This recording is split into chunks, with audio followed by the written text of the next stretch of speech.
So you actually allow me to go back to a big sort of archive of data that I had not used, and it gave me an interesting perspective even to think about these moments of different sort of interpellations and aspirations, like how come this guy could have been an engineer and now he's a pastor, like.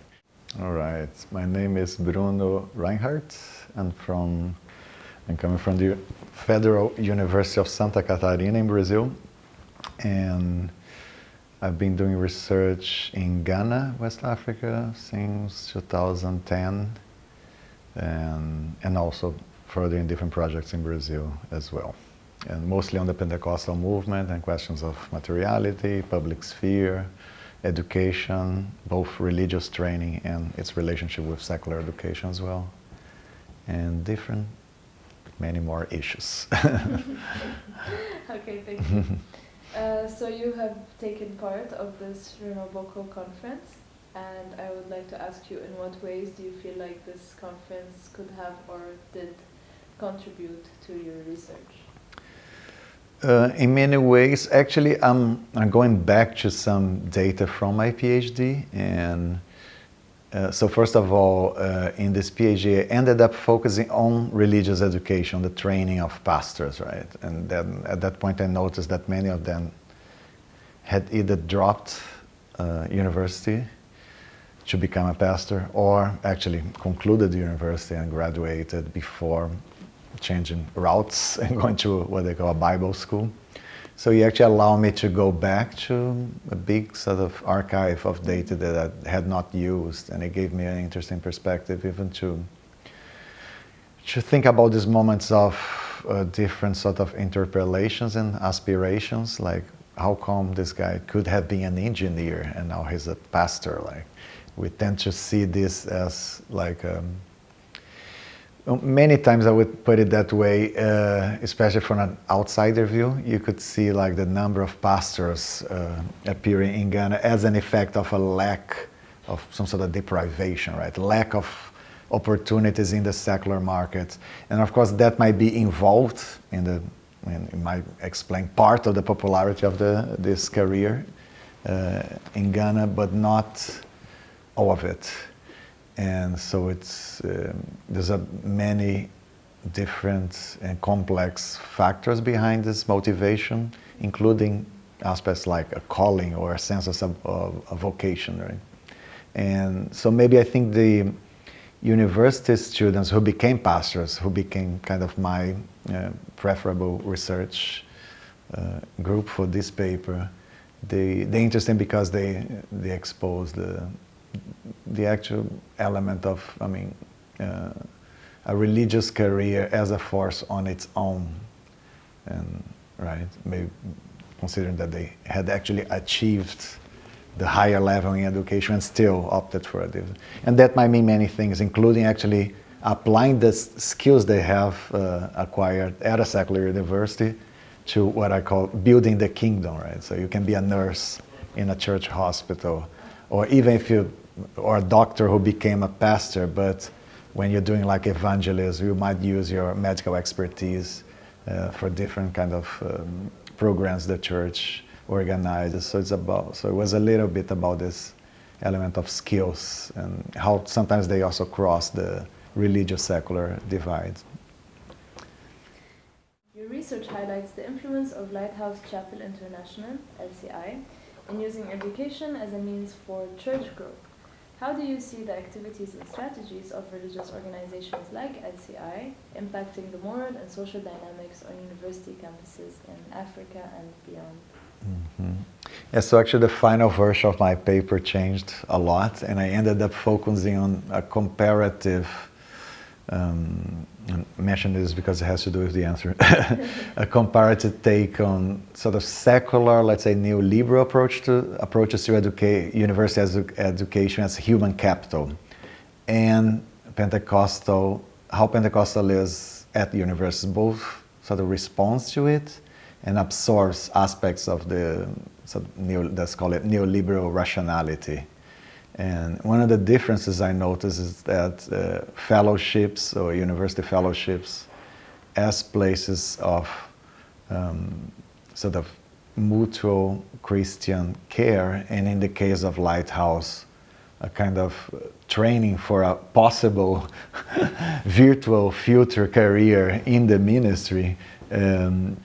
They actually share a number of elements with the neoliberal approach. For instance, the focus on leadership and a certain focus on a set of skills, which are entrepreneurial, a sort of relational and social skills of for building associations and networks, but also of persuasion, and so they actually share that. The difference is in the neoliberal side, the human capital approach to education usually sets a lot of responsibility on the students, right? So we invest in you as a future entrepreneurial subject who, by getting equipped with these tools, you will create markets. So at the end I was almost playing that this is actually much more magical in a way, like this create markets ex nihilo,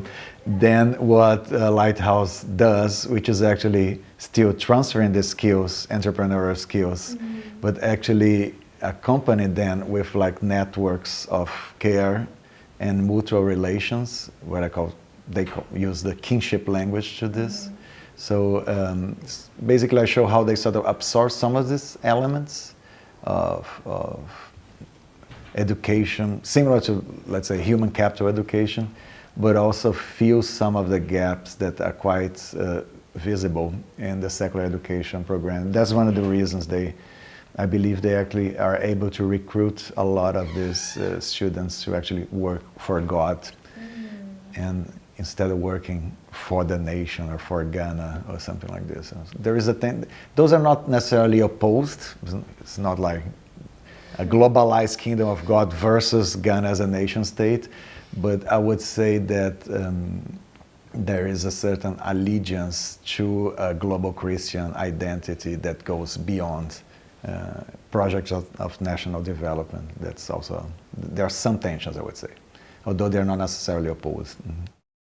So since we have mentioned fellowships, I wanted to ask if you could elaborate on the role of university fellowships in SEI's strategy and how they engage with students' everyday lives on campuses.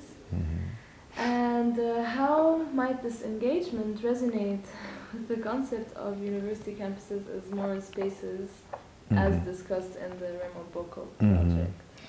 Yeah, so actually, as I said, I didn't spend a lot of time doing fieldwork in, say, the University of Ghana in Legon, in Accra. But a lot of the students, first of all, many of them converted while either at secondary or at university level. So they always talked about, let's say, the university as a place of, say, moral danger. And part of it's a certain moral panic as well, because it has to do with being, let's say, disconnected. So a lot of the students are actually traveling away from their sort of extended kinship networks and dealing with a pluralistic, also multi-ethnic environment. And of course, this can be read as a rich experience for growth, and they also recognize this, but it's also part of certain, as a threatening environment, right? Which is normal for any of us when you put in a different social environment in which you're not familiarized with the codes, the rules of the quorum and all this. So the fellowships get into this and they kind of spread out.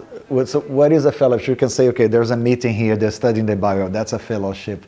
But my approach fellowship is more like a mode of relationality that get into like hostels or the school cafeteria. It cuts across a particular cohort. It means that they develop this, so their Christianity becomes part of a mode of relationality and building, let's say, transversal connections that cut across, say, ethnicity, grades, class, and all this. And it has a number of effects. It includes like practice of piety, like praying together for exams, for instance. Studying together too. It's grace, but also effort. And it might include, at least according, again, to this narrative access I had to. Also, possibilities of meeting like partners within the faith, eventually getting married. There's histories like this, like fellowships generating couples and whole families. And also fellowships were at the origin of the very Pentecostal third wave, or the last wave of the Pentecostal movement in Ghana. So for instance, Harold Mills, the founder of this church, himself became born again at Scripture Union, which is a secondary school fellowship. He was part of university fellowships. He created a prayer group in the University of Ghana Medical School that became a church, and then so in a way, I believe the focus of Lighthouse in universities as sites of, as I said, recruitment, it replicates the very trajectory of their founder too, right? In a way. Lighthouse Chapel International is described as a transnational Christian charismatic denomination originating in Ghana. How does the transnational nature of religious movements like LCI intersect with the globalization of higher education institutions and the diverse cultural and religious backgrounds found on university campuses worldwide? I think it does not relate directly in this case. So let's say they become transnational eventually, not because the universities are transnational, right? So it's not that their transnationality reflects, let's say, the University of Ghana's internationality, which it is international, but is more an effect of how it has first spread transnationally and then replicated this model of fellowships, including university fellowships in many different places. So I heard very similar stories with a similar pattern. So for instance, in Suriname, in India, in 10 different African countries, even a guy from Holland, and you understand? So I would say what is transnational there, it is this discipleship method which travels quite lightly, I would say. It's very easy to replicate it. It's very effective in a way in its capacity to interpolate people and engage them in a particular, and create a sense of a collective corporate work in a way. And so I would say that in this case, and then, I mean, another way of approaching would be through Lighthouse. Now they call it United Denominations. They changed. And they have a Bible school, which now is in Mampong, Ghana. And this is a very international Bible school, right? So it's like, so different flows of discipleship links embedded, let's say, in many different universities worldwide would sort of convert into this place, right? So they would actually come to Ghana and spend like 4 years there. It's like a total institution. Students actually live there, a bit like a monastery. They live there for 4 years, and it's a very intensive training. But then it's a different team, I would say. That's what I mentioned before, right? And so most of my work has been about this particular college, but it's a Bible college. It's openly a religious college whose aim is to train pastors, right? So that's it. Perfect. Thank you. So much. That was amazing.